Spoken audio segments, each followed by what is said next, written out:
Hello students, welcome to benchmark studies. आज हम discuss करने वाले हैं एक रिसेंटली लॉन्च बिल के बारे में जो कि अमेरिका ने किया है, जिसका नाम है इन्फ्लेशन रिडक्शन एक्ट। हम जानेंगे इस बिल में क्या क्या खास बातें हैं और क्यों इसको काफी लोग इन्फ्लेशन रिडक्शन एक्ट ना बोल के क्लाइमेट बिल बोल रहे हैं। तो चलिए देखते हैं बिल में क्या क्या बातें हैं।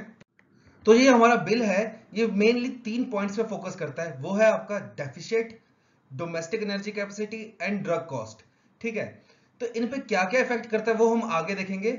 पहले हम बात करते हैं डेफिसिट की। तो देखिए, जो इकोनॉमिक बैकग्राउंड से नहीं है उनको मैं बता दूं, डेफिसिट का सिंपल सा मतलब है कमी। समझ लो जैसे गवर्नमेंट जो है आपकी, वो एक प्रोजेक्ट में 100 रुपए लगा रही है या 100 रुपए का खर्चा कर रही है और उसको रेवेन्यू जो आ रहा है वो टोटल 50 रुपए आ रहा है। तो उसको कितने का डेफिसिट हुआ? 50 रुपए का डेफिसिट हुआ। कुल मिला के ये क्या होता है? आपका लॉस होता है। ठीक है, अगर हम सिंपल लैंग्वेज में समझना चाहें तो। और इसमें जो डेफिसिट जब हम कैलकुलेट करते हैं तो इसमें हमने जैसे वर्ल्ड बैंक से या किसी आईएमएफ से जो लोन लिया होता है वो इंक्लूड नहीं करते इसमें। ठीक है, उसके अलावा जो नुकसान हुआ होता है गवर्नमेंट को वो होता है हमारा डेफिसिट। तो ये जो बिल है, तो अब हुआ क्या यहाँ पे, जो यूएस की गवर्नमेंट है उन्होंने ये बिल बनाने के लिए फंड रेज किया। फंड रेज भी कितना कर दिया इन्होंने? $737 बिलियन। ठीक है, जिसमें से कि एक लार्ज पार्ट जो था वो आया था आपका 15% कॉर्पोरेट टैक्स के रूप में। मतलब कॉर्पोरेट टैक्स 15% कर दिया था इन्होंने। और ये ऐसा नहीं कि हर किसी पे कर दिया था, वो कंपनी जो साल में $1 बिलियन या उससे ज्यादा का ट्रेड करती हैं उन पे 15% का कॉर्पोरेट टैक्स लगाया था। तो इनके पास अमाउंट इकट्ठा हो गया 737 बिलियन। पर जो बिल था हमारा, बिल के लिए हमें टोटल चाहिए था 437 बिलियन। तो जो 300 बिलियन बच गया वो आपका डेफिसिट रिड्यूस करने में काम आ गया। समझ रहे हो बात? मतलब देखो, मेरे पास पैसे थे 100 रुपए और मेरे को जरूरत थी सिर्फ 20 रुपए की। तो जो 80 रुपए थे मेरे बचे, वो मैंने जो मेरा उधार था उसको कम करने के लिए यूज कर लिया। ठीक है, तो ये देखिए जो ये बिल है हमारा, यहाँ पे देखिए एक और चीज कि लोग इसको क्लाइमेट बिल क्यों बोलते हैं वो भी आपको पता चल जाएगा। क्योंकि देखिए 437 बिलियन का ये बिल बना है कि इस बिल को मतलब अप्लाई करने के लिए 437 बिलियन का खर्चा आएगा, जिसमें से कि 369 बिलियन जो है वो एनर्जी और क्लाइमेट के ऊपर लगाया जाएगा। ठीक है, 64 बिलियन जो है वो आपका हेल्थ केयर के ऊपर लगाया जाएगा, बाकी 4 बिलियन यहां वहां लगाया जाएगा। तो मेन जो पार्ट है आपके बिल का वो आपका क्लाइमेट और एनर्जी पे जा रहा है। ठीक है, तो हम बात करते हैं यहाँ पे अपने दूसरे पॉइंट की, एनर्जी। तो देखिए, जब से ये बिल आया ना, यूएसए ने अपना सारा फोकस चेंज कर दिया है ग्रीन एनर्जी की तरफ। कि उनका ये मानना है कि अब हम ज्यादा से ज्यादा एनर्जी ग्रीन एनर्जी प्रोड्यूस करेंगे जो कि पोल्यूशन फ्री होगी। ऐसा क्यों? क्योंकि इनके यहाँ पे देखो दो टारगेट और फुलफिल करने हैं इन्होंने। वो ये है कि पहला, जो ग्रीन हाउस गैसेज है, ठीक है, उसकी जो एमिशन है वो इन्होंने 40% से कम करनी है बाय 2030। ठीक है, 2030 तक इन्होंने 40% की कमी लानी है ग्रीन हाउस गैसेस के एमिशन में। दूसरा, ये नेट जीरो कार्बन कंट्री बनना चाहते हैं, net zero carbon country bye 2050।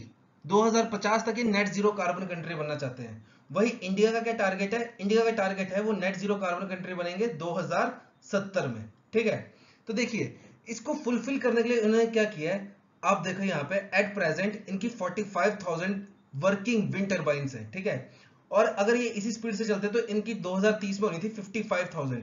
पर इस बिल के आने के बाद इनका टारगेट कितना हो गया? 1,20,000 वर्किंग विंड टर्बाइंस का 2030 तक, जो कि काफी ज्यादा अमाउंट है। लगभग लगभग इनकी नॉर्मल ग्रोथ से डबल ही हो गया वो। ठीक है, तो यहाँ पे अगर मैं विंड एनर्जी की बात करूं तो देखिए, विंड एनर्जी में सबसे पहले पे आता है चाइना। ठीक है, दूसरे पे आता है यूएसए और तीसरे पे आता है अपना इंडिया। ठीक है, देखिए यहाँ पे खुश होने की बात नहीं है। बेशक इंडिया नंबर 3 पे है पर इनके मुकाबले कुछ नहीं है। देखो, जो चाइना है वो 2.4 लाख मेगावाट बिजली जो है वो विंड एनर्जी से बनाता है। ठीक है, वहीं यूएसए जो है वो 1.05 लाख मेगावाट बिजली बनाता है विंड से। और यहाँ देखो ये दोनों लाखों में खेल रहे हैं, और इंडिया की बात करें तो ये रह जाता है सिर्फ 37,000 पे। ठीक है, 37,000 मेगावाट बिजली बनाता है इंडिया सिर्फ ग्रीन एनर्जी से, ये विंड से। तो यहाँ पे इंडिया को काफी इंप्रूवमेंट की जरूरत है। देखिए, ग्रीन एनर्जी का फायदा एक और है। आपको एक बात बताऊं, अगर तो कुल मिला के ये बिल जो है ना, ये इन्फ्लेशन पर डायरेक्ट कोई असर नहीं कर रहा, इनडायरेक्टली असर करेगा। जैसे कि ग्रीन एनर्जी से क्या होगा, जो बिल की कॉस्ट होती है पर मंथ जो इलेक्ट्रिसिटी चार्ज आते हैं वो मतलब चीप एनर्जी होगी तो बिल के कॉस्ट भी घटेगी। तो इनकी कैलकुलेशन ये है कि पूरे साल में एक एवरेज बंदा साल में लगभग $500 से लेके $1,000 जो है वो बिजली के बिल में बचाएगा। ठीक है, तो इस तरफ से वो बाकी जगह पे ये पैसा खर्च कर सकता है, इनका ये कहना है। ठीक है, अब हम करते हैं अपने तीसरे पॉइंट की बात। तीसरा पॉइंट है हमारा ड्रग कॉस्ट। देखिए ये काफी इंटरेस्टिंग पॉइंट है और ये काफी ज्यादा मेरे को अच्छा भी लगा। इसमें देखो 3-4 पॉइंट है। पहली बात तो ये कि ये कह रहे हैं कि हम जो ड्रग कॉस्ट है, ड्रग मतलब मेडिसिन की जो कॉस्ट है उसको रिड्यूस करेंगे। जैसे कि इन्होंने इंसुलिन पे परमानेंट वो लगा दिया बार कि वो $35 की होगी इंसुलिन की, जो कि आपको डायबिटीज पेशेंट के लिए काफी ज्यादा जरूरत होती है। ऊपर से इन्होंने एक चीज और की है, मेडिकल कैप लगा दिया है। मेडिकल कैप मतलब कि 2024 तक एक बंदा अपनी हेल्थ पे $4000 से ज्यादा खर्च नहीं करेगा।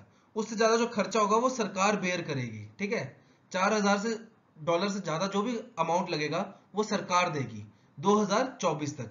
और फिर 2025 से ये अमाउंट कितनी हो गई है, ये अमाउंट हो जाएगी 2000। मतलब कि आपका जो भी खर्चा आ रहा है साल में, अगर वो 2000 तक है तब तो आप दोगे, पर 2000 से जितना भी ऊपर जाएगा वो सरकार देगी। ठीक है, जिससे कि आपको हेल्थ इंश्योरेंस लेने की जरूरत नहीं है, जो कि बड़े महंगे होते हैं अमेरिका में।